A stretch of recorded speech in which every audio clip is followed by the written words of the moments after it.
Olá, boa tarde, boa noite aos amigos da TV 247.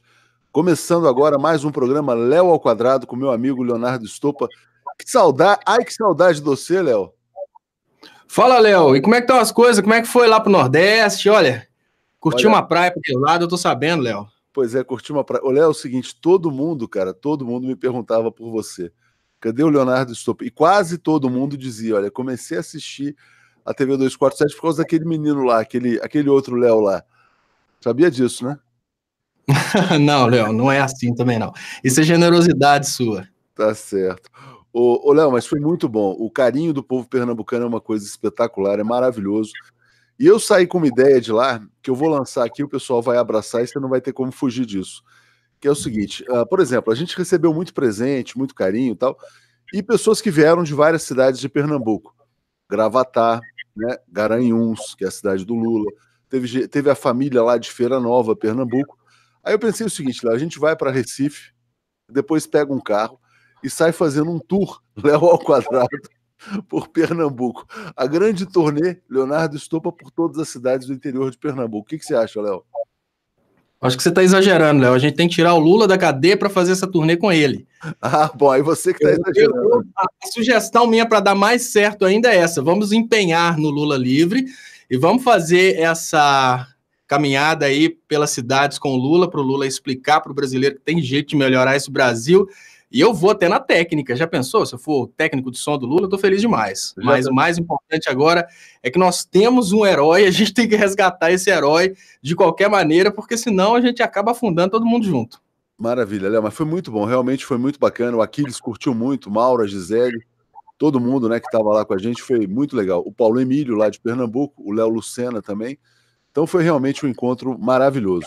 Léo, tanta coisa acontecendo no Brasil, é tanta boçalidade e, ao mesmo tempo, notícias importantes também, né? A manifestação desse domingo, a manifestação neofascista. Mas eu queria começar pelas coisas estúpidas do Bolsonaro, né? A primeira notícia grotesca é o Bolsonaro proibindo a venda no Brasil do charuto Coíba. O charuto Coíba, todo mundo sabe que é o melhor tabaco do mundo, o melhor charuto. Todos os amantes de charutos, inclusive muitos eleitores do Bolsonaro, imagino eu, porque o cara é o seguinte, o cara pode odiar o comunismo, o PT, o socialismo, o que seja, mas o cara tem uma graninha, ele fuma um charuto. E quando ele compra um charuto cubano, é natural, ele vai comprar o melhor do mundo. Mas a bolsalidade do Bolsonaro, como me lembra aqui o Carlos Gauleta, né, agora proíbe a venda no Brasil de charutos cubanos. Léo, como é que a gente lida com um presidente desses? Pois é, Léo, você sabe que no momento, né, o Bolsonaro, infelizmente, ele tenta imitar nesse momento o presidente dos Estados Unidos, que tomou uma atitude igual, a gente sabe dessa história, e infelizmente o caminho que a gente está adotando agora, esse caminho louco aí de embargar absolutamente tudo, de fechar as portas para os inimigos dos Estados Unidos, aqueles que não têm absolutamente nada a ver com a gente começa a fechar a porta para eles no Brasil. O mais engraçado é que o presidente dos Estados Unidos, quando ele decidiu, por questões político-ideológicas, embargar o charuto cubano em Cuba, você sabe o que ele mandou fazer? Você sabe dessa história? Ele mandou os assessores dele passarem por todos os comércios e comprarem todos os charutos cubanos que estavam disponíveis no comércio próximo lá da residência do presidente, porque ele queria garantir que, apesar de que ele estaria embargando a entrada dos charutos cubanos por questões político-ideológicas, ele teria acesso aos charutos cubanos. É uma coisa que a gente imaginava que a gente não ia ver acontecendo mais, né? São coisas que ficaram na história. Peraí, o presidente, ele por questões político-ideológicas, ele embarga um produto para prejudicar um país que vende esse produto, mas ele gosta tanto que ele mandou comprar tudo para ele. E hoje a gente vê uma situação que ficou na história, e eu chamo muito atenção, porque muitas pessoas acham que o nazismo ficou na história, e é uma coisa que a humanidade não vai repetir. Eu falo, olha, estamos repetindo as maiores boçalidades, as maiores imbecilidades da história. Olha, eu particularmente, Léo, eu tenho uma posição um pouco diferente, que você vai achar uma posição um pouco radical. Eu acho que já que a Anvisa quer, ao meu ver, Se a Anvisa fizesse isso, eu não ia criticar que proíbam todos os cigarros. Sabe por quê? O cigarro é uma das maiores desgraças da humanidade. O cigarro, ele causa câncer, o cigarro causa uma certa dependência, o cigarro causa um monte de problemas, destrói famílias, matou meu pai. O cigarro é, sem dúvidas, uma grande desgraça, mas você cortar o fornecimento de uma parte ideologicamente contrária para privilegiar o veneno que é vendido pelos Estados Unidos é uma coisa absolutamente sem nexo. Absolutamente sem nexo. O que a sociedade não está percebendo, e esse ponto que eu acho que é o mais importante, não se trata de uma pirraça do Bolsonaro com Cuba. Trata-se de todo brasileiro perder o direito de ter acesso a determinados produtos que ele comprava antes. Eu volto a dizer, porque agora devem ter aí os eleitores do Bolsonaro falando, e aí, esquerdalha, olha, eu particularmente não estou nem aí, eu nunca fumei, pretendo morrer sem fumar, e o que eu lembro de cigarro é que foi uma desgraça para minha família, matou meu pai.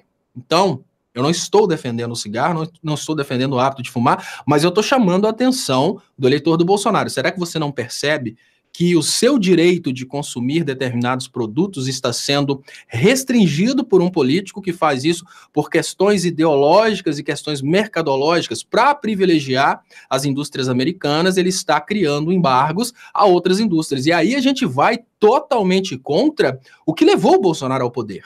O que levou o Bolsonaro ao poder foi a diminuição do Estado. O que levou o Bolsonaro ao poder foi a ideia de um Estado que não faria exatamente o que o Bolsonaro está fazendo, tirando os direitos do cidadão de se aproveitar do livre comércio. Então, é um ponto que a gente precisa, nesse momento, se perguntar. Se ele tira o maior player da indústria de charutos da brincadeira, o que ele está fazendo? Ele está repetindo exatamente aquilo que a turma dele fez com os grandes players da construção civil brasileiros. Ele está, para abrir o mercado de produtores dos Estados Unidos, ele está fechando o mercado para produtores que são concorrentes desses produtores dos Estados Unidos. Então, volto a dizer, sou totalmente contra o consumo de cigarro, acho que é um dos piores venenos que eles vendem. Vamos chegar à conclusão que a mesma indústria de cigarro que está financiando o embargo a Cuba é o mesmo grupo que financiou o golpe no Brasil, isso não tem dúvidas. Se a gente busca, a gente vai ver que o mesmo capital está ali atrás das petroleiras, da indústria de cigarro. A indústria de cigarro pagava médicos para falarem que o cigarro não fazia mal, exatamente como hoje a gente tem especialistas falando que os agrotóxicos são benéficos. Não estou defendendo a indústria de cigarros, mas eu estou chamando a atenção. O cidadão está perdendo o direito de ter acesso a um determinado produto porque os Estados Unidos estão impondo uma condição para abrir o mercado para eles. E a gente repete a Operação Lava Jato, que é fechar as indústrias da construção civil para as indústrias americanas terem mais mercado.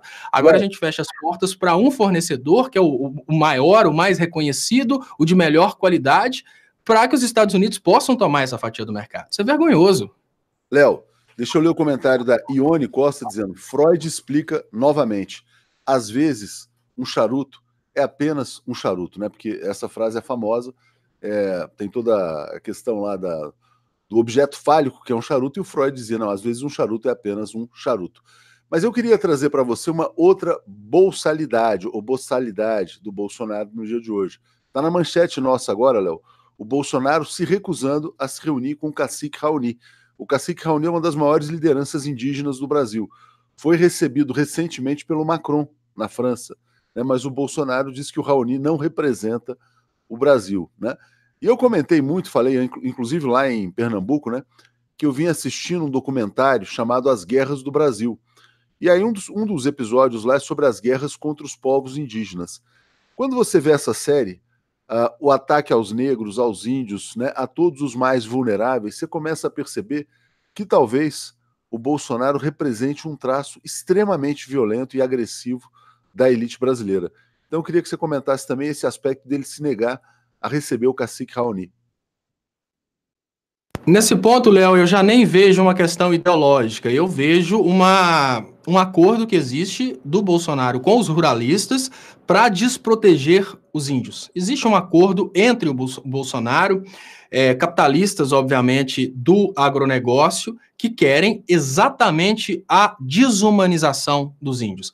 A gente está passando por um processo de desumanização de todos aqueles que tiveram, de certa forma, algum tipo de recompensa da sociedade por causa daquilo que eles perderam no passado. Então, os negros que começaram a ter um pouco de reparação, porque o Brasil foi construído pelas mãos dos negros, e no final das contas os negros não tiveram absolutamente nenhum benefício por terem construído o Brasil. Então a esquerda toma o poder, começa a criar um pouco de reparação para os negros, e aí vem essa ideologia do Bolsonaro exatamente para acabar com isso. Da mesma forma, os índios, né, que eram donos dessa terra, eles tiveram a terra desapropriada, e agora eles tiveram um pouquinho de reparação, e os ruralistas estão lutando exatamente para que exista na cabeça do brasileiro a ideia de que o índio é um inimigo, que o índio é um vagabundo, que o índio é uma pessoa que não merece nenhum tipo de proteção.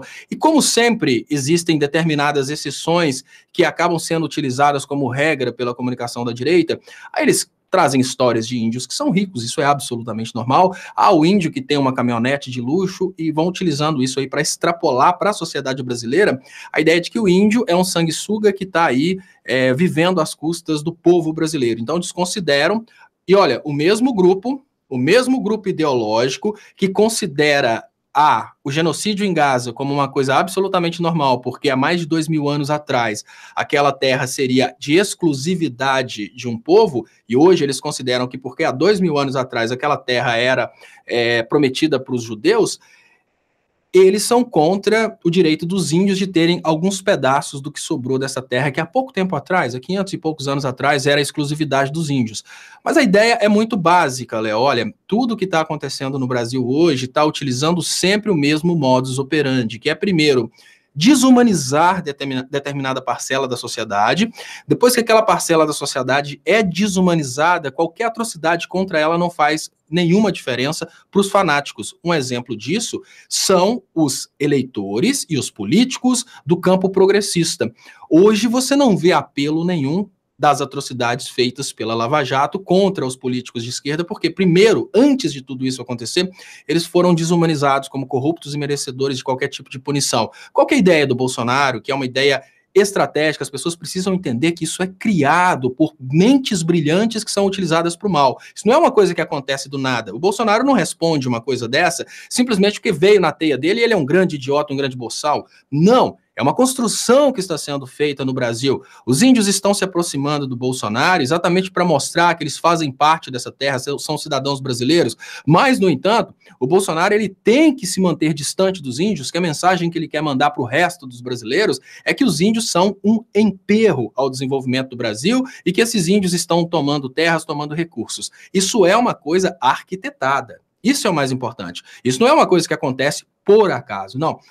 A ideia é muito simples. Primeiro, desumanizar os índios. Depois, exterminar os índios. É uma coisa que aconteceu muito bem nos Estados Unidos. Os Estados Unidos, que realmente exterminaram a maioria dos índios, eles usavam o extermínio de índios como uma espécie de caça com troféu. Então, quem matava índios naquela época exibia os índios como sendo uma espécie de troféu. Daqui pouco tempo estaremos vivendo isso no Brasil. Quem matar negros, quem matar índios, quem matar pobres. Se matar um pobre é só falar que é do MST ou então que estava usando vermelho. Não, então, se me matar, eu estou usando vermelho, tá tranquilo. Nós estamos indo nessa direção. Isso é um perigo muito grande, porque da mesma forma que a gente imagina, olha, a história não pode se repetir exatamente nos pontos falhos.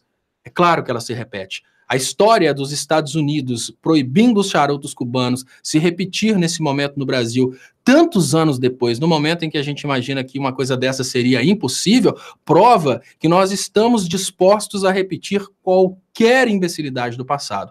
E aí a gente já está começando a criar judeus brasileiros, os judeus para o nazismo brasileiro. Quem que é o judeu para o nazismo brasileiro? É o negro. Quem que é o judeu para o nazismo brasileiro? É o petista. E agora, obviamente, o índio.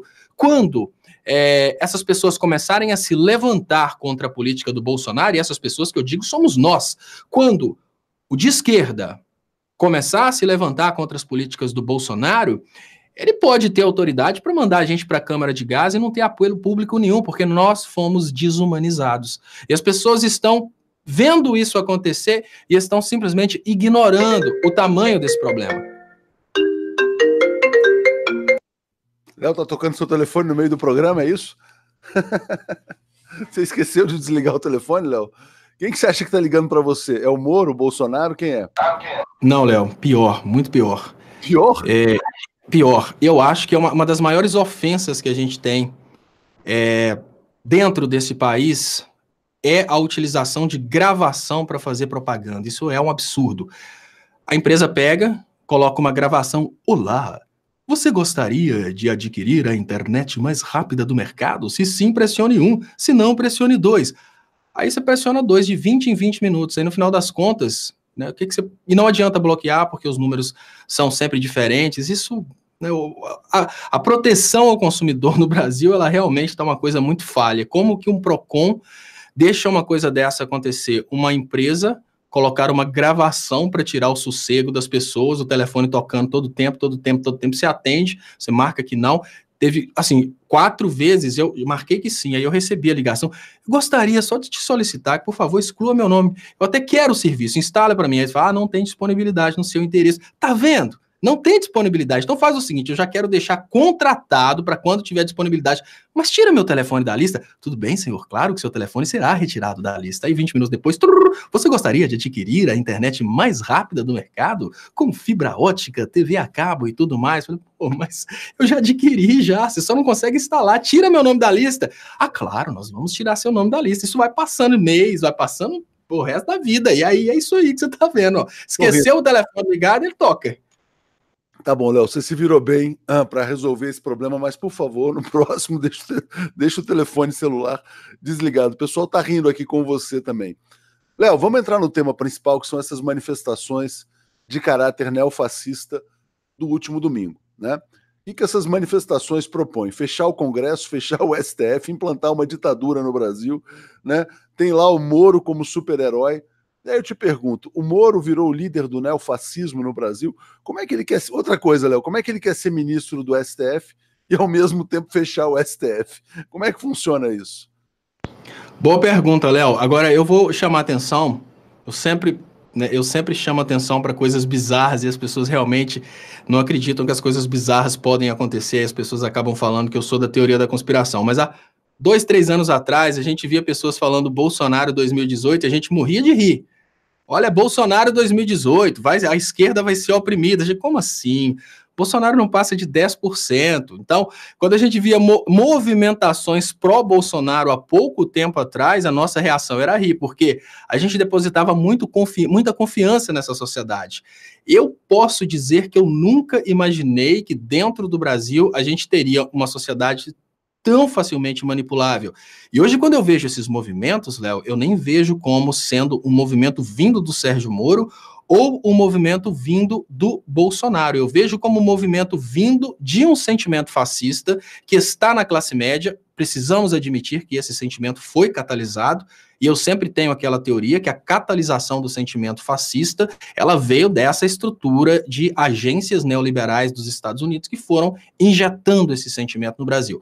Mas, de uma forma ou de outra, esse sentimento foi catalisado e esse sentimento vai às ruas e acaba elegendo o seu próprio Adolf Hitler. O Moro é o eleito no momento por esse movimento que existe com ou sem o Moro. O que significa que se o Moro deixar de existir, essas pessoas esdrúxulas, elas continuam existindo, pedindo essas coisas que a gente pensa, será que essas pessoas têm noção do que elas estão pedindo? Olha, se a gente voltasse na Alemanha, que fechou o Congresso a pedido do povo, a gente teria a mesma reação. Será que essas pessoas têm noção do que elas estão pedindo?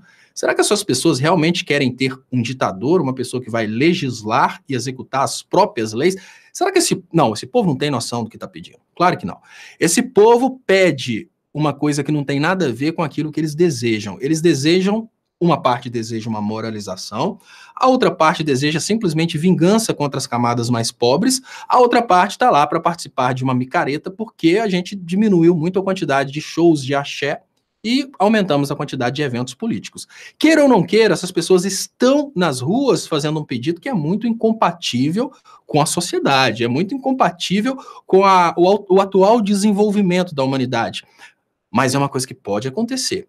E é uma coisa que funciona muito bem, porque quando eu penso no STF totalmente acovardado, eu me pergunto, quem bota mais medo no STF totalmente acovardado?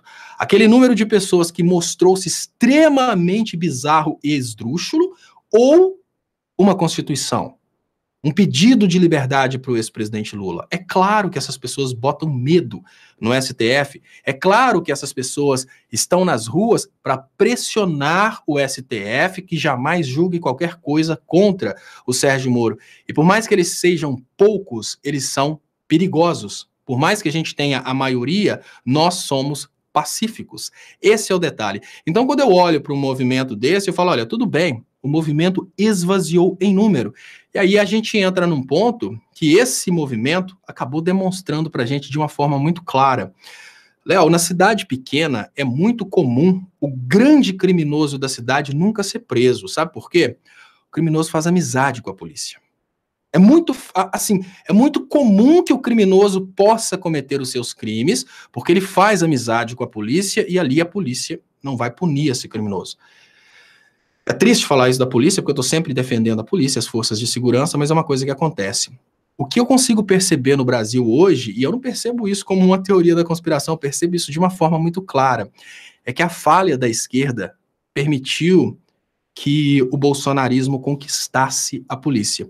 E agora nós temos um problema a nível nacional.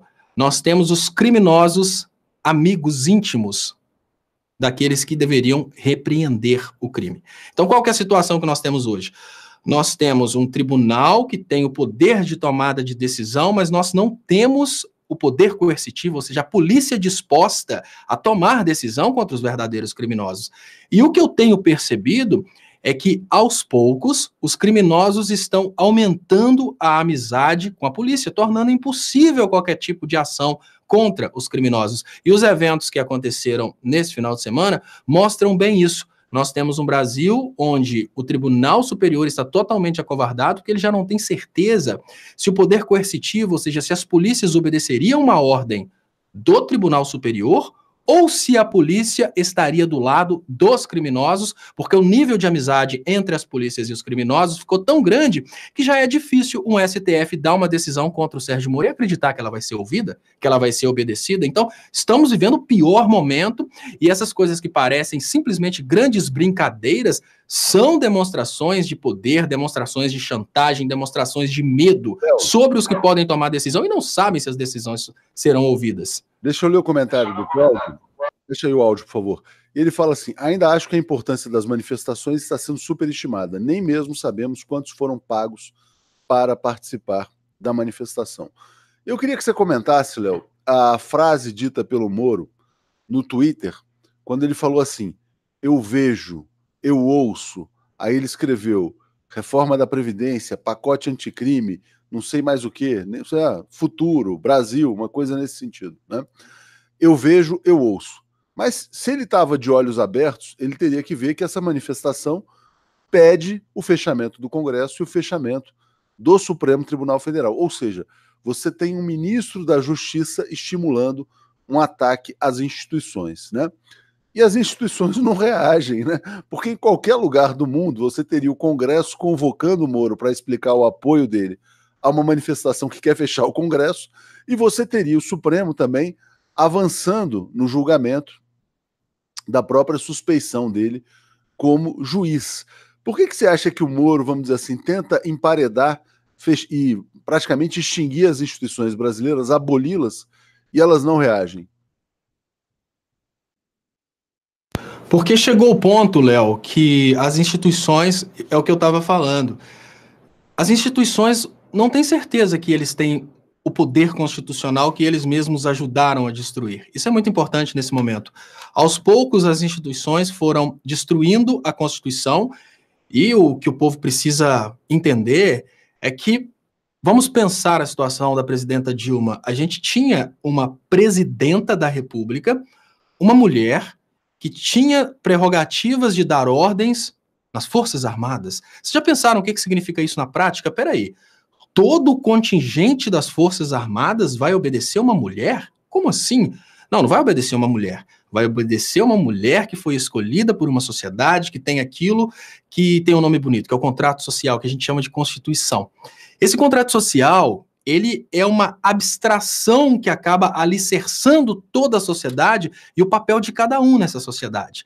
Então, no momento em que um general que tem armas e o poder de controle de muitas armas, o poder de disparar mísseis, ele é submisso a uma mulher, é porque tem que ter algo muito maior do que essa mulher. Não que a Dilma não fosse uma pessoa grande, mas muito maior que ela é a sociedade brasileira que a elegeu.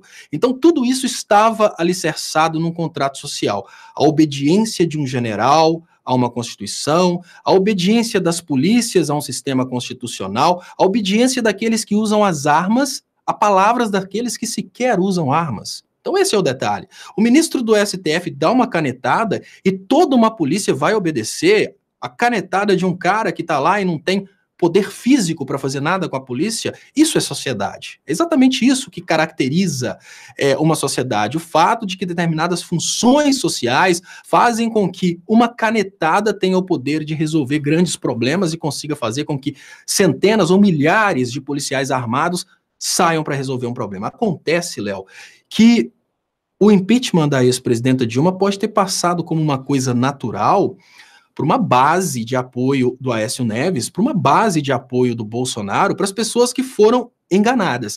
Mas acreditar que um general, que na maioria das vezes é uma pessoa formada em direito, acreditar que os grandes tomadores de decisão caíram no papo de pedaladas fiscais, gente, vamos cair na real.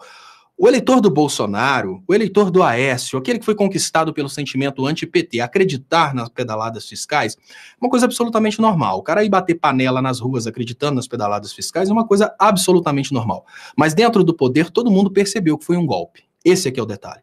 E como todo mundo percebeu que foi um golpe, todas as funções do poder se adequaram a esse golpe. A partir do golpe, o que faz um general que antes, mesmo tendo o poder de controle das armas, antes ele obedecia a palavra de uma mulher que foi eleita presidenta da República? Qual que é a motivação que esse general tem para continuar sendo submisso a uma ordem constitucional, sendo que o poder legislativo brasileiro deu um golpe, ajudado pelo Poder Judiciário, e colocou na presidência da República o produto do golpe? Acreditar que os generais brasileiros continuariam vivendo essa farsa, sendo submissos a um golpe de Estado, era até ilusão. Então, no momento que o golpe de Estado rasgou completamente o nosso contrato social, as instituições, elas estão vivendo de formas isoladas. Nós não temos hoje as funções do poder, nós temos hoje núcleos de poder que estão se reorganizando de modo a controlar o Estado. Esses núcleos de poder, eles vão alternando em termos de pesos de poder. Então agora eu chego na pergunta que você me fez. Por que o Moro, ele toma esse tipo de atitude? Porque o Moro já não vê mais o Brasil como sendo um país com um sistema de poder executivo, poder legislativo, poder judiciário. O Moro já vê o Brasil totalmente desorganizado e vê uma briga entre esses poderes e não mais uma complementação. Nessa briga, e agora por causa dos crimes dele que estão sendo impostos, o poder judiciário torna-se imediatamente um grande inimigo. Então, o mesmo Moro, que há poucos meses atrás queria fazer parte do maior tribunal do Poder Judiciário brasileiro, agora é mais interessante que ele consiga eliminar o Poder Judiciário. Por quê? Nós não temos mais funções do poder, porque nós não temos mais uma Constituição, nós não temos mais uma ordem democrática, nem uma sociedade. O que nós temos são poderes que podem ser considerados, por causa da quebra do nosso contrato social, como milícias. A gente tem a milícia do Poder Legislativo tentando vender votos. A gente tem a milícia do Poder Judiciário tentando mandar em quem eles conseguem. E nós temos a milícia do Poder Executivo tomando suas atitudes de forma isolada. O que é mais interessante numa situação em que a gente tem dentro de um Estado 3 grupos tentando tomar o poder de forma ditatorial? A aniquilação dos outros. Então, hoje, aquele grupo que realmente é o único que sobrou com apoio, ou seja, o único núcleo de função de poder que tem apoio público é a presidência da República. Vamos cair na real. Você não vai ver um movimento de pessoas indo para as ruas em apoio ao Poder Judiciário e nem em apoio ao Poder Legislativo. Você só consegue mobilizar pessoas com apoio ao Poder Executivo. E esse Poder Executivo agora, para ele sobreviver depois de todo o escândalo, ele precisa eliminar os concorrentes. Ou seja, estamos em guerra civil, são 3 facções criminosas que estão em guerra no Brasil hoje. Desculpem aqueles bons dentro dessas facções, mas podemos dizer que temos 3 facções disputando o poder dentro do Brasil, e para que uma facção seja hegemônica, ela precisa eliminar as outras. É por isso que o Poder Executivo brasileiro, através do Moro e do Bolsonaro, estão tentando derrubar o Legislativo e o Judiciário. Aí você diz, então, que, na verdade, é a busca por um poder absoluto, um poder absoluto que seria do Executivo, na figura do Moro, né? Então muitas pessoas aqui estão comentando até de que ele seria o nazistão de Curitiba aqui. O Wagner me lembra que o Moro está convocado, estará amanhã na Câmara, dia 14. e o Salles defendeu aqui a criação de um exército vermelho para enfrentá-lo. Ô, Léo, eu queria que você comentasse, antes da gente passar para a questão Bolsonaro-Moro, o fato do general Heleno estar presente, né? O general foi na manifestação, que também tem esse caráter de intimidar os outros poderes, e falou o seguinte: olha, não podemos nos intimidar, não podemos parar por aqui, né? E quando você tem um general assumindo, participando ostensivamente de uma manifestação desse tipo, atacando o que ele chamou de esquerdopatas, você não acha que ele está ali praticamente sinalizando a possibilidade de uma ditadura aberta no Brasil? Olha, Léo, isso é muito relativo. Eu tenho muitas ressalvas de fazer qualquer tipo de generalização da postura de uma pessoa das Forças Armadas, que são centenas de milhares de pessoas das Forças de Segurança no Brasil, e pegar o posicionamento de uma pessoa das Forças Armadas e tentar extrapolar isso para todas as Forças Armadas. Até porque, desde o meu quarto ou terceiro vídeo, eu chamo atenção, isso pelo menos 2 vezes por mês, da importância da esquerda conquistar os ativos das Forças Armadas e não ficar criticando. Por quê? Porque nós temos pessoas boçais dentro das Forças Armadas, nós temos interesseiros e nós temos pessoas que não estão esclarecidas.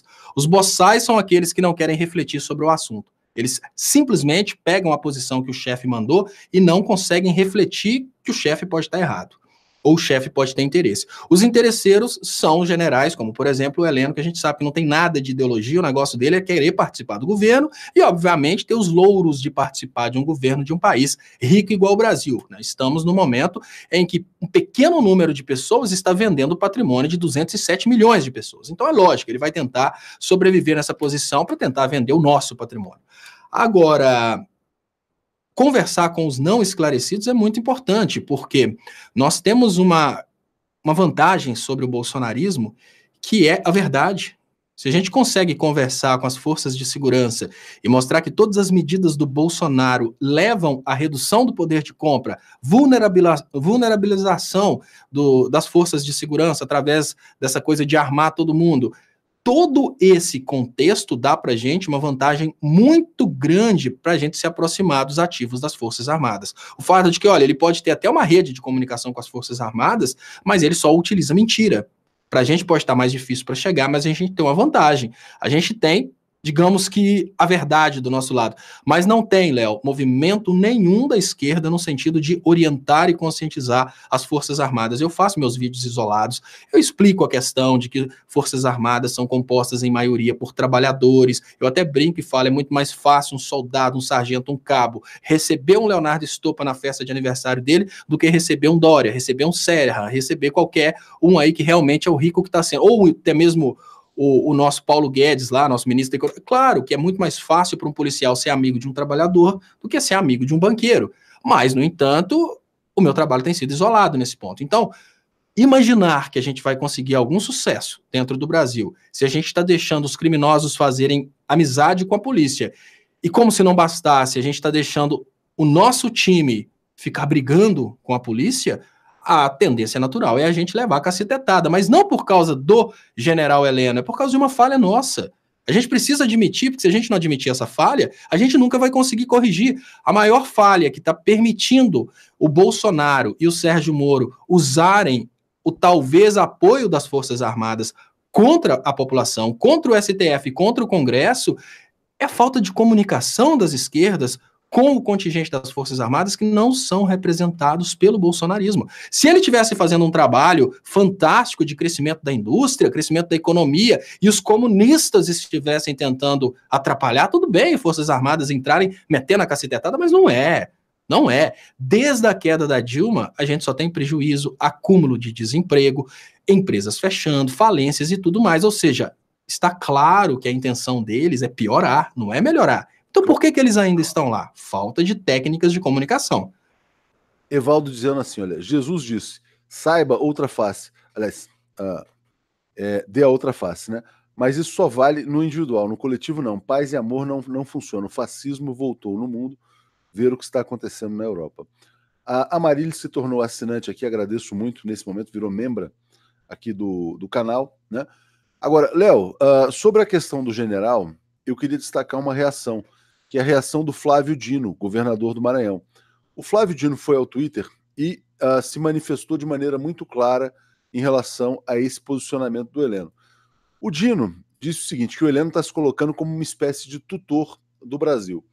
E aí ele mostrou, o Dino fez um balanço, na verdade, dessas manifestações do domingo, né? Disse assim, ó, ponto 1, pequenos grupos de direita cada vez mais extremistas e violentos. Até entre eles há confrontos físicos e verbais. Houve uma briga entre bolsonaristas e MBL, queria te passar isso. Outro ponto, salvacionismo se confronta com as instituições democráticas, que é a ameaça ao Supremo.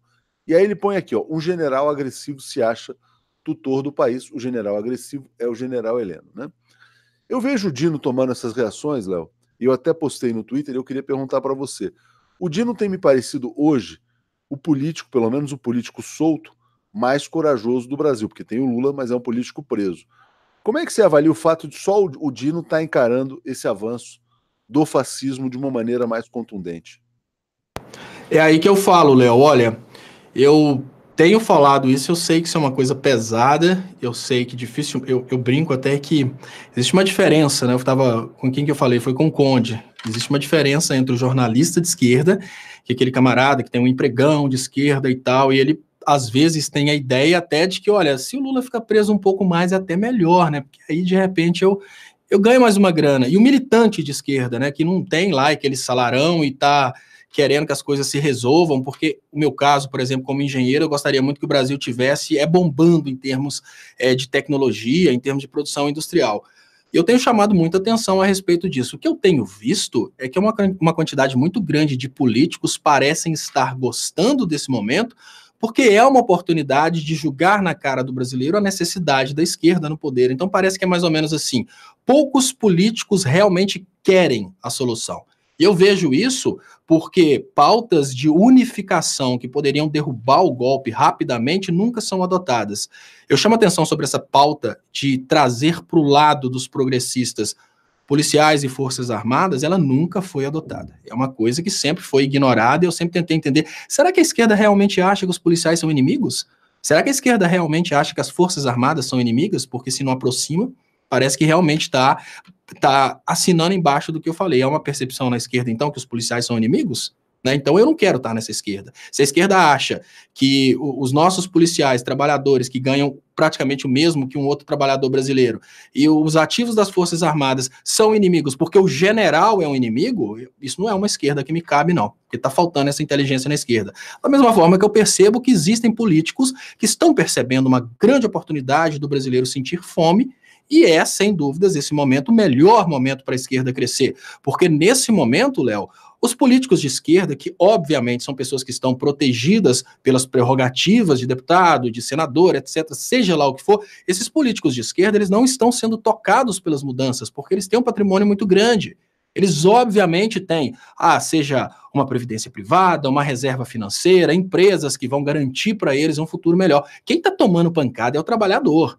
Então, por mais que a gente veja políticos de esquerda brigando no Congresso para evitar a reforma da Previdência, eu sempre me pergunto por que eu não vejo os políticos de esquerda, desde o vereador até o senador de esquerda, se unindo para derrubar o golpe, se unindo em pautas unificadoras, como, por exemplo, a Lava Jato quebrou o Brasil, porque com a Lava Jato quebrou o Brasil, você consegue pegar até o cara que foi anti-Lula e colocar ele anti-Moro.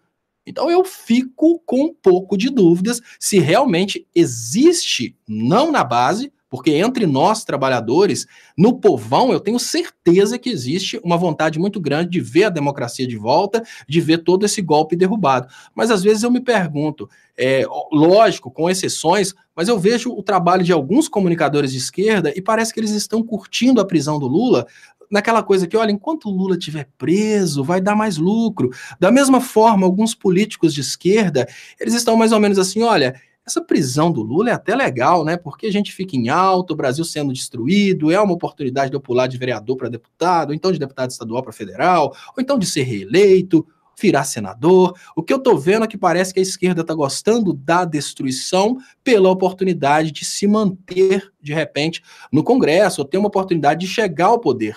Quanto mais fome, mais serviço para o cara que faz comida. Agora, é covardia, porque quem perde é o trabalhador. Será que é justo uma coisa dessa? Então eu tenho chamado a atenção disso, e eu tenho chamado muita atenção pelo fato de que o Dino não tem tido medo de falar a verdade. Ele fala na lata, ele traz fatos, ele traz pautas unificadoras, ele traz teorias que podem derrubar o golpe, ele não se aproveita da situação. Aquela coisa, a história do cara, né? Você gosta, de vez em quando eu faço minhas analogias, a história do cara que sobreviveu a vida inteira consertando o telhado do vizinho. No dia que ele levou o filho dele para fazer o serviço, ele desceu um pouquinho, o filho dele riu da cara dele. Pai, olha só, pai, você não conseguiu perceber que o problema era só você pegar, apertar o parafuso, que nunca mais ia estragar? Aí o pai vira e fala, pois é, meu filho, eu estudei você e sua irmã com aquele telhado, agora você acabou com a nossa fonte de renda. O que eu tenho percebido é isso. O Dino tem sido o cara que quer acabar com o problema. O Dino tem sido o cara que quer realmente ver o fim do golpe, quer ver o povo brasileiro sabendo da verdade e o Brasil voltando a produzir. E eu vejo alguns políticos inertes que me levam a crer que existem políticos progressistas que estão curtindo o momento, estão adorando esse momento como uma oportunidade de ver o povo passando fome novamente para ter que votar na esquerda. Isso, para mim, como militante, é horrível. Para mim, como militante, isso é um desrespeito, um afronto muito grande, porque eu sou um dos que está sofrendo com isso. Esse é o detalhe que, às vezes, me deixa um pouco transtornado e me deixa muito feliz com o posicionamento do Dino, que a gente vê que realmente tem gente que realmente quer ver o problema solucionado. Tomara que essa sinceridade do Flávio Dino seja recompensada, porque realmente ele é a pessoa que, como você falou, tem dito grandes verdades. Deixa eu agradecer aos novos assinantes, Sil Lopes, Wagner Araújo, Paulo Souza e Amarilis Revoredo, né?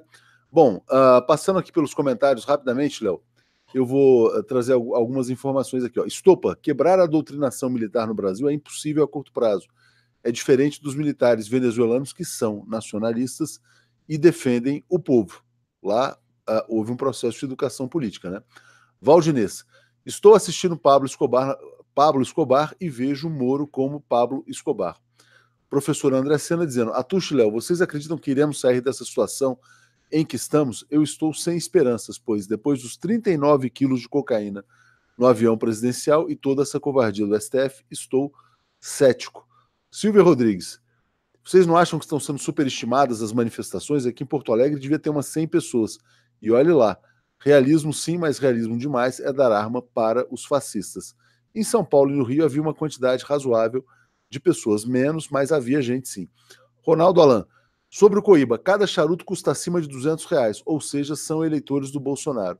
O Brasil deixa de arrecadar impostos com a venda no comércio aqui e inaugura um novo item no mercado paraguaio. Falou muito bem, porque as pessoas não vão deixar de fumar charuto legalmente, só vão contrabandear, e aí vai ser lá pelo Paraguai, provavelmente.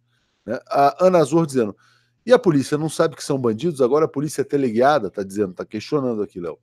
Luiz Figueiredo, o crescimento zero, o fim da indústria da educação, fim da educação e da cultura fazem parte da estratégia terra arrasada da turma do Bozo, depois virá um Estado fascista refundado nos moldes mais nefastos para atender aos interesses estrangeiros.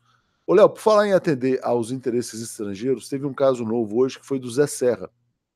O Serra está apresentando mais um projeto. Ele já tinha feito a entrega do pré-sal, abrindo o pré-sal para as empresas internacionais, e agora o novo projeto do Serra retira o direito de preferência da Petrobras. Ou seja, se houver um lance qualquer e a Petrobras souber que tem muito petróleo, ela que descobriu, ela que pesquisou, que achou, que furou, ela não tem mais a preferência, ela vai ter que disputar com a Shell ou com a Exxon. Ou seja, é uma baita desvantagem competitiva, porque quem gastou muito dinheiro para achar aquele poço de petróleo foi a Petrobras, mas agora o Serra diz que não, agora é o livre mercado, é quem pagar mais.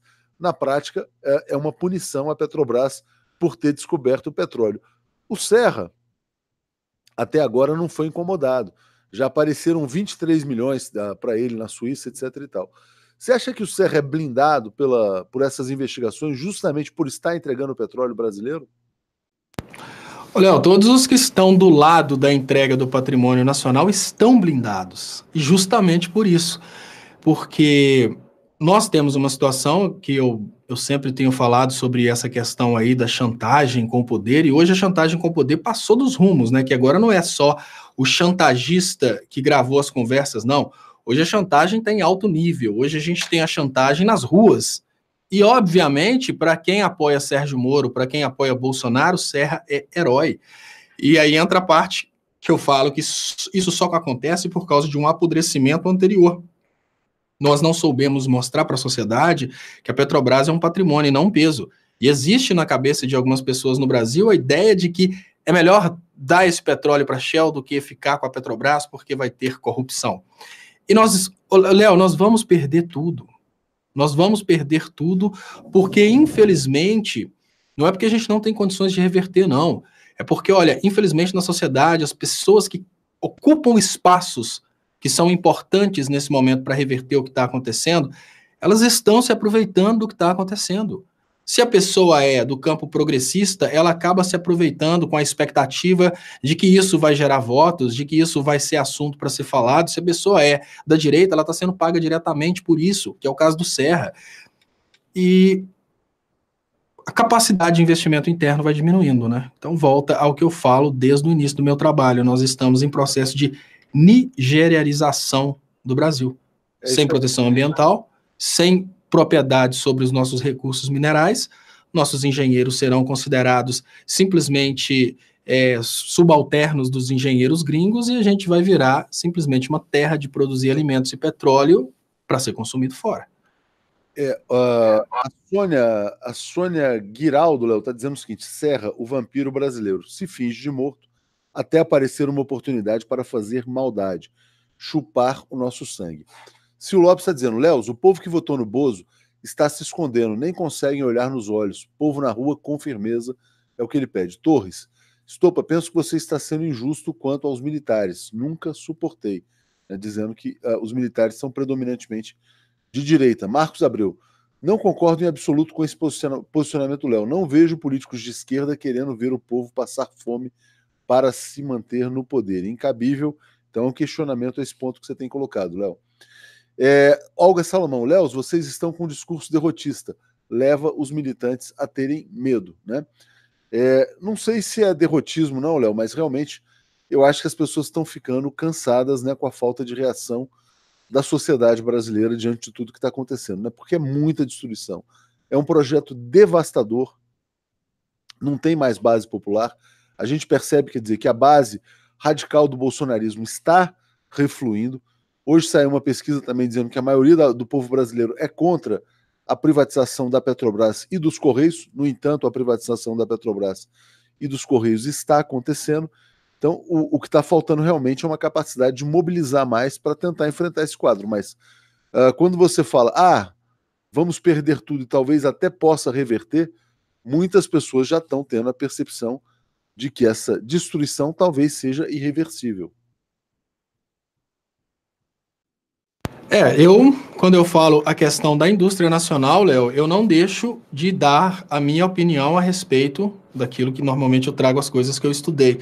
O Brasil demorou anos para conectar a sua indústria, e eu sempre dou o exemplo de uma indústria que produz o ferro, para outra produzir o parafuso, para outra produzir uma máquina, e essa máquina é utilizada, por exemplo, num trator. Então tem desde a indústria que produz o ferro até a indústria que produz o trator.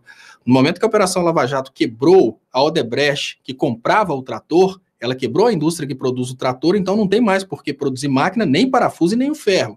Então nós tivemos toda essa desconexão da indústria brasileira por causa da Operação Lava Jato. A Operação Lava Jato veio exatamente para isso.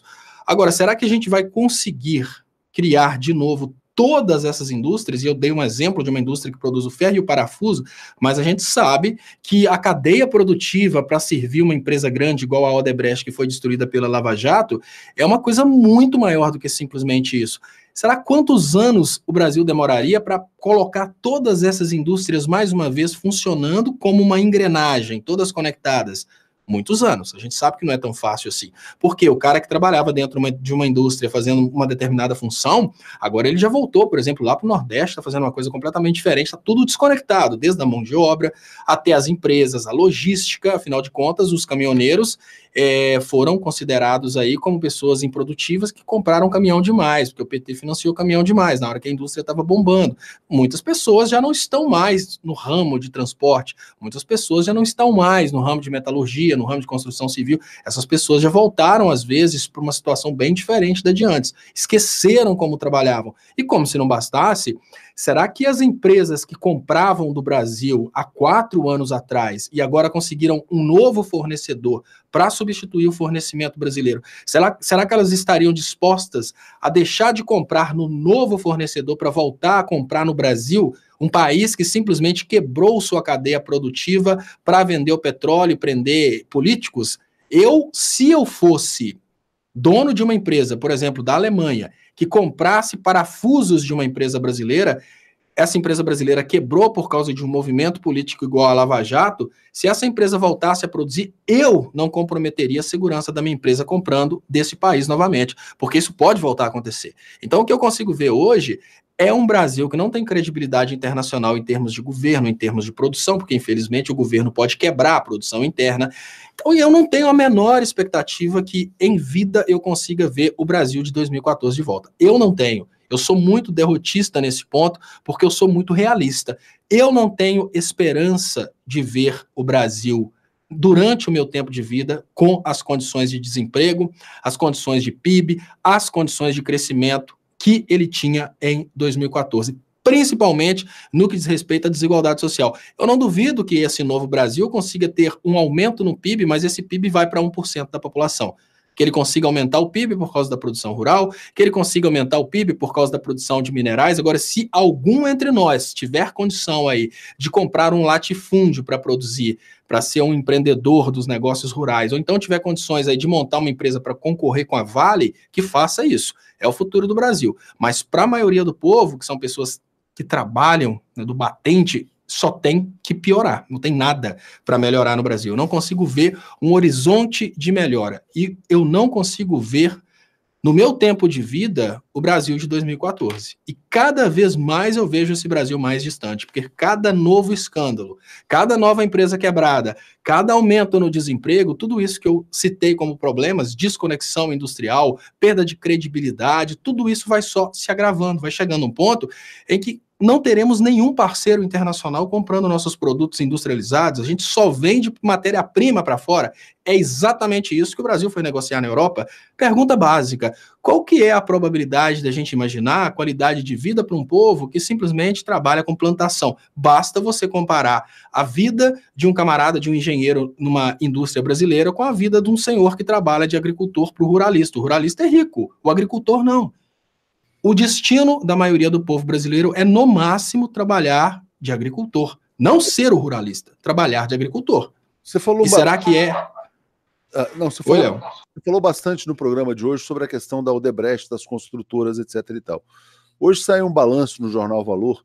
Essas empresas encolheram, em média, de 2014 para cá, 85%. Ou seja, então, para voltar ao Brasil de 2014... elas têm que escalar um Himalaia, né? Realmente é muito, muito difícil recuperar o terreno perdido. E aí as pessoas vão às ruas, mesmo desempregadas ou vendendo menos, falindo, né? Tem muito empresário falindo por essa quebra da cadeia produtiva no Brasil, ou classe média, funcionária, etc. e tal, vão lá defender Moro, Bolsonaro, etc. e tal. Essa manifestação ganhou um apelido, que é a manifestação do orgulho gado, né? Você acha que faz sentido essa comparação de pessoas que se colocam ali para uma escravidão voluntária, né, de serem gado mesmo assim nessa sociedade dominada e manipulada? Olha, eu até compartilhei dessa forma, mas eu não concordo não, porque quando eu penso no tamanho de um gado, eu vejo que tem ali uma quantidade muito grande de massa cinzenta.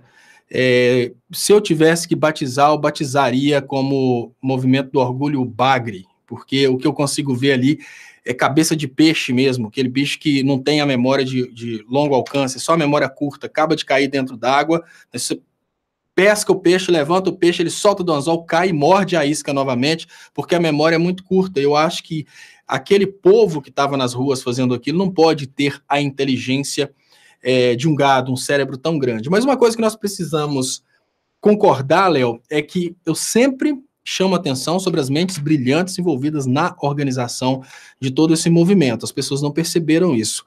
E isso foi, obviamente, criado já em 2013 pela equipe do Aécio, que sabe muito bem julgar com esses elementos. O que eu consegui ver nas micaretas fascistas foi um movimento no sentido de criar um entretenimento de domingo. As pessoas estão nas ruas de verde e amarelo, elas talvez estejam em segundo plano com essa loucura de fascismo. Claro que tem os loucos lá, todo mundo querendo aparecer, todo mundo querendo ter seu minuto de fama.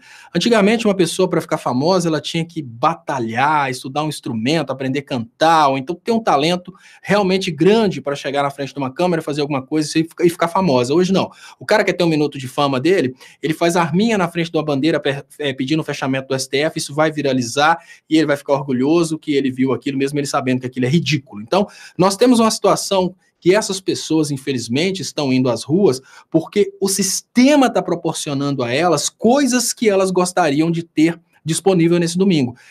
Então a gente tem que avaliar isso com certo critério. Olha, claro, estar presente na micareta fascista pode gerar um certo medo no STF, atinge os interesses do Sérgio Moro, mas tem uma mente brilhante que criou um evento de domingo. Primeiro, para proporcionar o encontro que antes era proporcionado por outros eventos, como, por exemplo, shows de rock, show de axé. Antes, o rapazinho ia para poder conhecer a menininha e a dança do acasalamento acontecia num evento musical. Hoje não, o Brasil partiu para eventos políticos. Então, a gente tem um evento desse no domingo, a gente precisa considerar que muitas pessoas estão indo pelo entretenimento.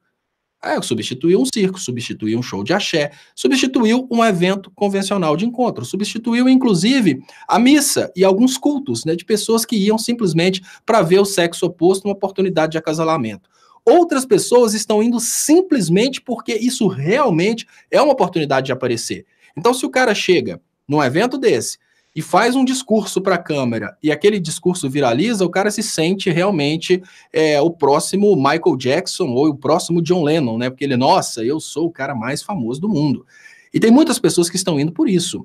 Eu falo pelo exemplo que eu tenho de Ponte Nova, de pessoas que fizeram de tudo para serem famosas durante a vida, não conseguiram, na reta final perceberam que poderiam apoiar o Bolsonaro e tirar foto na frente do outdoor do Bolsonaro. Por quê? Porque o Bolsonaro compartilha. Então, existe uma inteligência que estimula as pessoas a irem às ruas fazerem isso. Qual que é essa inteligência? É um poder de comunicação na internet que remunera essas pessoas com exposição. O cara foi lá, tirou uma foto, fim do STF. O cara pela rede de direita, pelos MBLs, por todos esses grupos de direita aí, ele é exposto como sendo um herói anticorrupção, um herói antipetista. Ele é viralizado como um herói, ele se acha famosinho, ele já se vê já nas telas da Globo e tudo mais. E qual que é o problema disso? Muitas pessoas nem têm essa ideologia. Léo, acho que o Léo perdeu a conexão, acabou de... Voltou. Alguma coisa muito estranha aconteceu mesmo aqui, deu um estalo aqui, mas deve ser relâmpago. Mas enfim, muitas pessoas não têm essa ideologia que ontem estava sendo exposta. Quando você vê aquele cara rindo até aqui, ó, fazendo arminha na frente, você percebe que é uma tentativa de ficar famosinho. Esse cara nem sabe necessariamente. Léo, aquele cara que fez arminha na frente da faixa, eu faço um desafio, pergunta para ele o que é STF. Ele não deve nem saber. Se você pergunta para 80% das pessoas ali o que é STF, elas não vão saber o que é STF. Pergunta o que é Congresso. Eles não sabem o que é Congresso. Então, a gente precisa ver essa outra, digamos que essa outra dimensão desse evento. Esse evento está sendo criado como um evento de entretenimento e grande parte do movimento das ruas é o movimento que antes enchia um show da Ivete Sangalo. É um movimento de pessoas procurando diversão, procurando entretenimento. Nisso também a esquerda não soube aproveitar. Esse fenômeno é muito interessante. Tem uma série, aliás, um filme, e aí que fala sobre a questão dos terraplanistas. E aí discute exatamente isso. Por que alguém se torna terraplanista? Não é por acreditar nessa bobagem, não. É só para fazer parte de um grupo. É só para se sentir pertencente a uma seita qualquer. Pode ser uma seita estúpida, idiota, mas essa sensação de pertencimento é o que move essas pessoas. Vamos lá. A Lana Mello está dizendo: o Brasil está sofrendo uma recolonização que só não tivemos no governo Lula. Como na indústria da seca, a indústria da fome é um grande negócio para tantos traidores da nação. Eu acho que estou gostando do seu comentário. Léo, deixa eu só passar aqui geral. Tem vários comentários aqui. O André dizendo: se o Bolsonaro decretar um prato de estrume na cesta básica, eles irão fazer uma manifestação de apoio. Bolso representa a alma dessa gente. São somente racistas querendo sair do armário. A Margarete dizendo, fico muito admirada. As pessoas que mais irão perder não estão fazendo nada. Aliás, neste momento, estão na igreja ouvindo as mentiras de um pastor. Muita gente tem comentado aqui, Léo, sobre como os pastores dominaram as mentes, né, de muitas pessoas no Brasil. A Ritinha dizendo sobre a irreversibilidade ou não desse cenário, dizendo, se tomarmos o poder outra vez, pode acontecer sim. O Lula, em pouco tempo, tornou o Brasil gigante e ele estava totalmente quebrado. Agora o Brasil está em condições melhores, né? Aliás, criadas pelo próprio Lula e pela Dilma. O Evaldo está dizendo, explicando aqui, Léo, por que não confia nos militares? Está dizendo que os militares são o braço armado da elite, como diz o Breno Altman. Por que o exército brasileiro é contra o povo? É um problema de origem. O Paulino dizendo, perguntando se a gente não acha estranho que a oposição não tenha nada a dizer sobre compulsório bancário, reforma da Previdência, e ele quer saber qual é a posição de governadores do PT. Se o Lopes está dizendo, povo caladinho e quietinho, né, enquanto o fascismo vem avançando. Ele propõe algo como a resistência francesa. E a Valdinez, Léo, pede um comentário sobre essa questão do Bolsonaro como uma representação também do Pepe Escobar, traficante, né, de drogas na Colômbia, que foi avançando sobre as instituições, né, emparedando o Congresso, Justiça, etc. e tal. Tem um paralelo nesse sentido que ela coloca. Aconteceu um fato hoje muito importante. O Bolsonaro falou que chamou o Moro para conversar sobre o caso do PSL, dos laranjas. Foram presos vários laranjas do PSL, hoje à tarde foram soltos aí nas suas Minas Gerais, e o que é mais espantoso é o Bolsonaro dizer que chamou o Moro, que deveria ser o investigador, o ministro da Justiça, para resolver o problema. O Moro está virando também um advogado do Bolsonaro, em certo sentido, Léo. Então, eu queria que você também passasse por esse tema. Eu sei que são muitos temas aí diferentes, mas você ia fazer um comentário quando eu comecei essa leitura aqui dos comentários. Léo, eu ia te falar que eu montei uma seita uma vez, mas ela foi sem sucesso. Eu não fui muito empreendedor nessa seita que eu fiz, não. É isso que eu ia te falar aquela hora né, que a menina tinha falado do negócio da seita. Qual era a Aí seita? a minha... Hã? Qual era a sua seita? Eu tinha montado a seita cheque, mas aí com a quebra do Brasil, os cheques voltaram e o treco quebrou.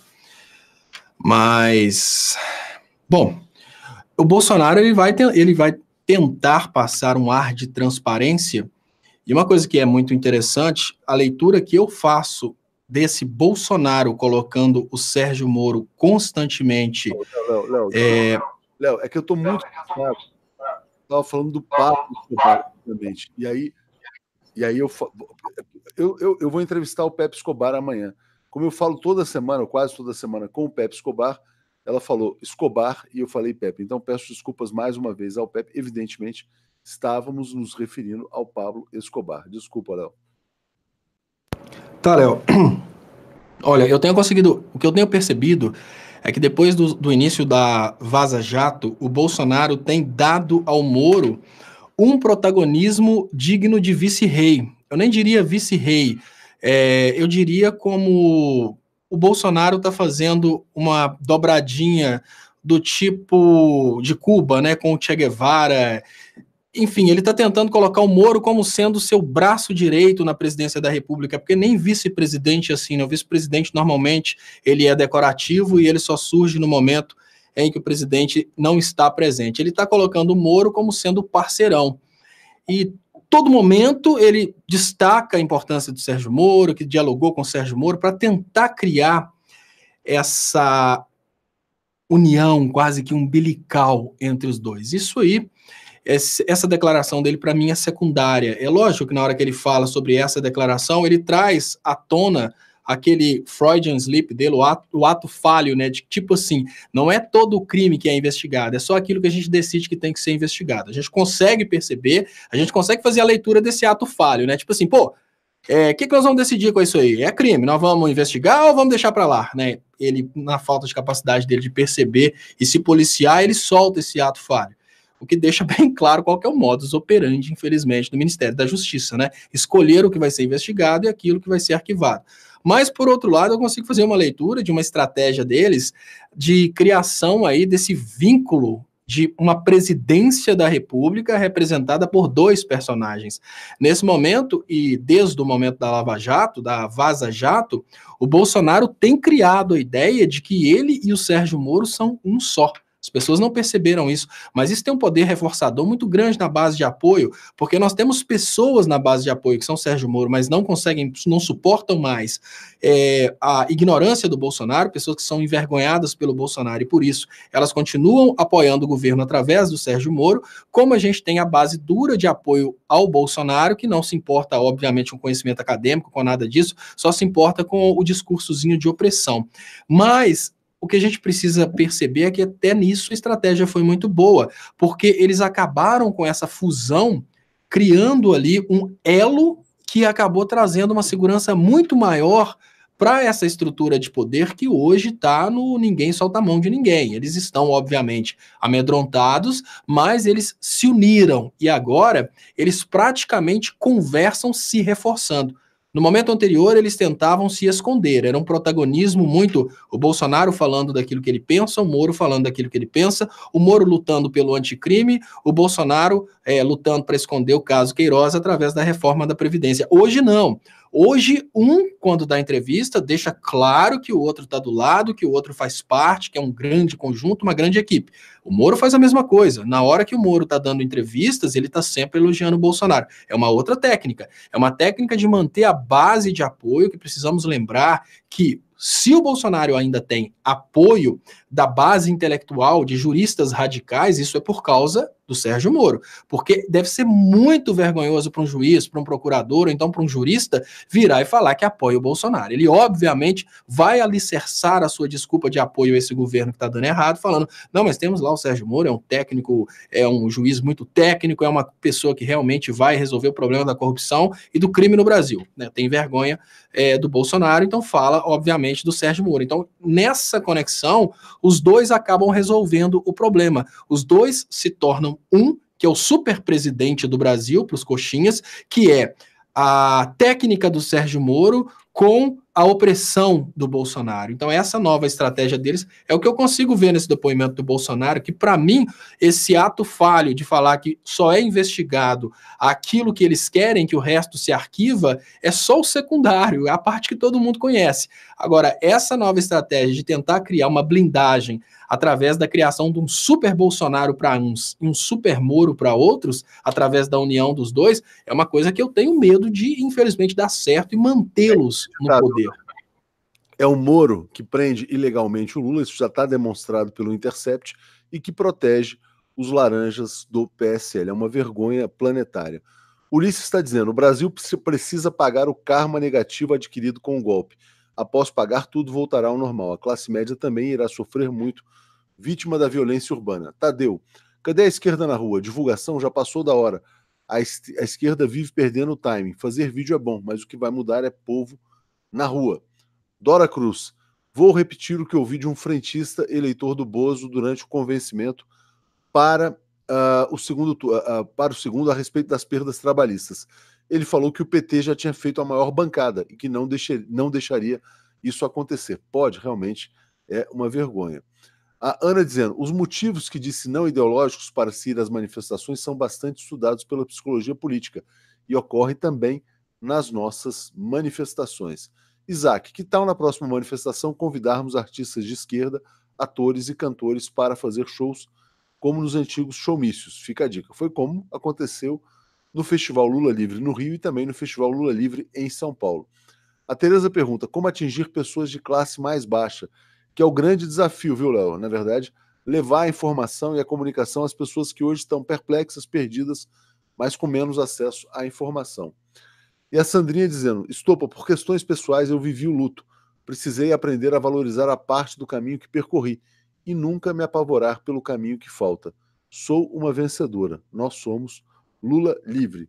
Queria saudar a chegada de 2 membros, que são o Frederico e também a Ana Gama, aqui no canal. E vou ler também, Léo, comentário aqui da especialista federal, que eu encontrei lá em Recife, dizendo, Léo, nós somos ricos de esquerda, pois temos a TV 247 para nos apoiar. Nós somos campeões, somos madeira de lei que cupim não rói. Obrigado ao especialista federal pelo comentário. E vou ler aqui o Carlos Fernando. Celulares usados na conspiração são institucionais, pagos pelo contribuinte? Se sim, conversas devem ser públicas, sem hackers, sem invasão de privacidade. Ele está se referindo ao fato do Dallagnol não querer ceder seu celular. Eu quero te trazer só uma última informação para você comentar. O deputado delegado Francischini falou agora, postou no Twitter, que o Glenn Greenwald tem que ser expulso do Brasil pelos crimes cometidos contra autoridades brasileiras. Ou seja, o Francischini está querendo cruzar uma fronteira e colocar o Brasil de vez na rota da ditadura, porque é só a ditadura, né, que expulsa jornalista. E o Glenn está meio que tirando sarro dessa situação. Mas eu acho que eles estão tentando, cada vez mais, né, com cada gesto, com cada movimento, flertar com o regime ditatorial. E agradeço aqui ao Luiz Sérgio, que acaba de virar membro também. Léo, e aí? E esse pedido de expulsão do Glenn Greenwald? Pois é, Léo, eu tenho medo que a gente realmente... o que falta para eles partirem para a ditadura?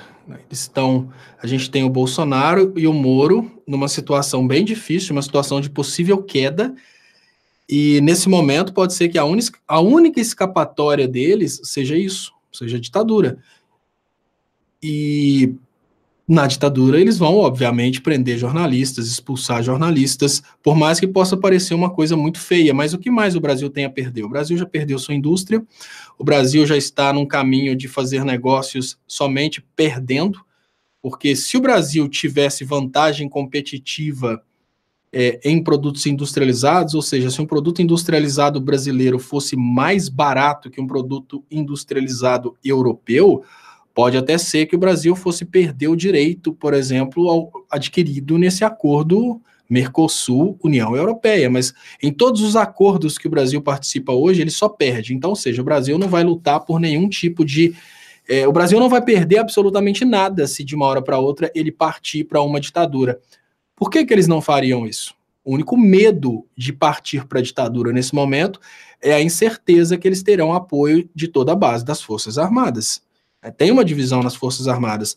E aí que eu falo que é muito importante ter inteligência nesse momento, porque se a gente continua sem inteligência, pode ser que até essa parte resistente das Forças Armadas acabe chegando à conclusão que eles são mais amigos da direita do que a esquerda e partam direto aí para o apoio ao golpe. O que eu consigo ver nesse momento é o seguinte: Bolsonaro e Sérgio Moro só não estão ainda com um governo ditatorial expulsando jornalistas e prendendo jornalistas, porque eles ainda possuem uma certa dúvida se eles teriam esse apoio nas Forças Armadas. As Forças Armadas estão divididas.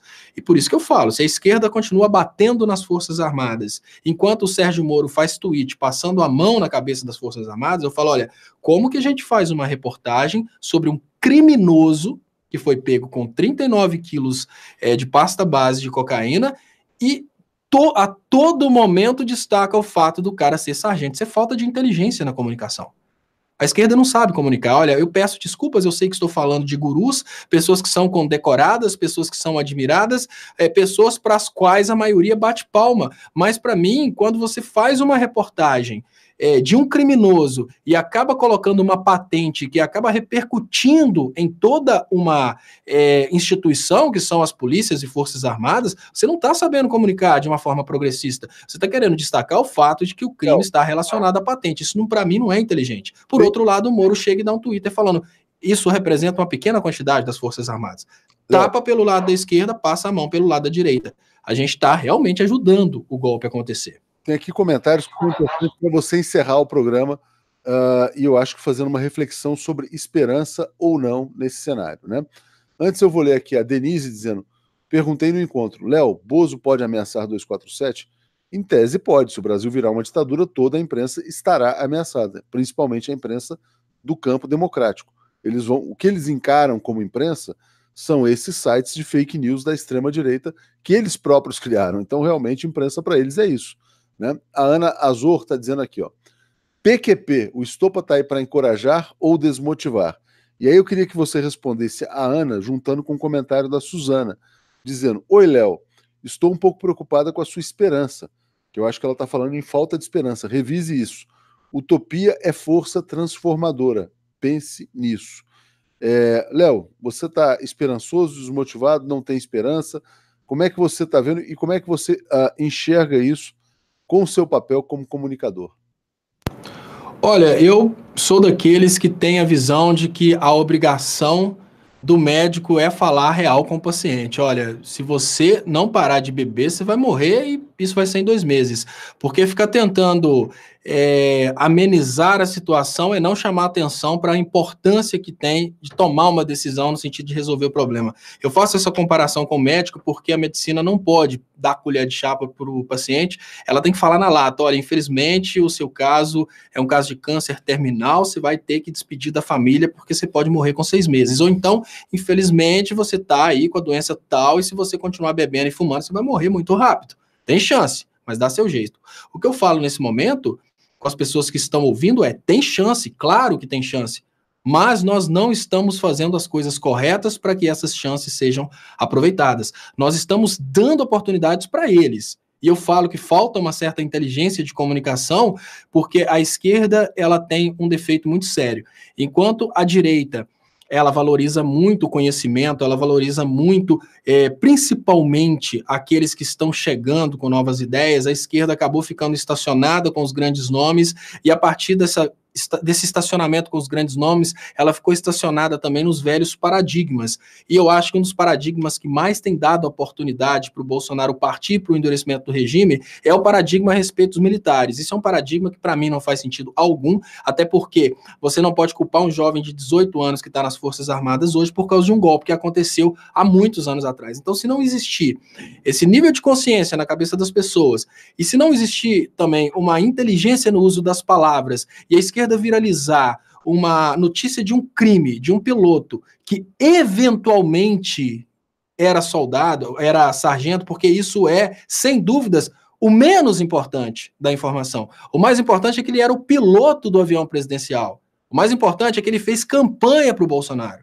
Agora, destacar o fato de que ele era das Forças Armadas é ir se distanciando das Forças Armadas. E qual que é a oportunidade que a esquerda deu? O Sérgio Moro foi lá e postou, defendendo as Forças Armadas. Ele não representa as Forças Armadas. Enquanto a esquerda dá tapa, o Sérgio Moro trata com carinho. E se ele conquista o resto, o golpe é certo. Então não é que eu não tenha esperanças e eu não esteja otimista. Eu sou realista. Precisamos fazer as coisas certas, porque senão, se não parar de beber, você morre. Se não parar de fumar, você morre. O médico fala isso para chegar à solução. Não é para matar o paciente, nem para tirar a esperança, porque eu vejo dessa forma. Eu não vejo uma saída simplesmente a partir da ilusão. Eu vejo uma saída a partir do uso correto das técnicas. Léo, o que o Guto está dizendo é o seguinte, olha, o que o Léo Stoppa quer dizer é que a esquerda tinha que se unificar para se fortalecer.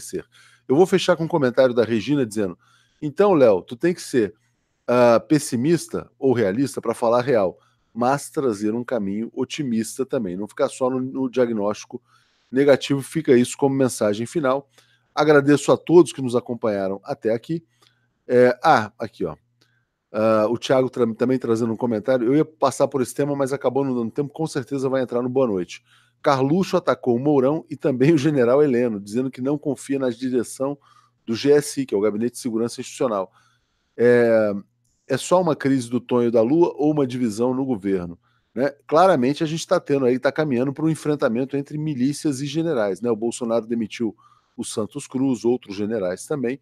Enfim, pode ser que eles tentem aí um golpe pela milícia, né?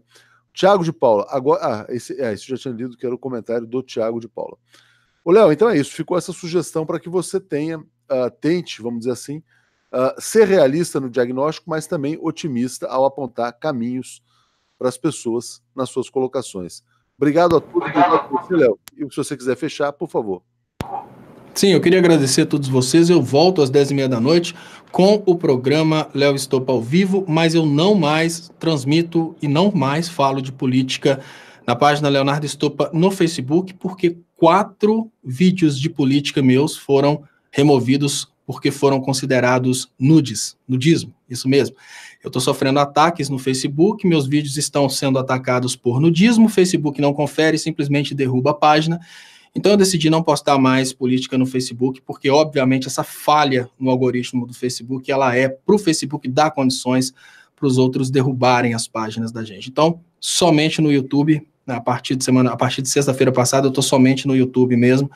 E convido vocês para se inscreverem no canal Leonardo Estopa e o canal do Estopa no YouTube. Muito obrigado e até lá. Legal, Léo. Obrigado. Boa noite a todos. Daqui a pouco, boa noite, 247. Grande abraço a todos vocês.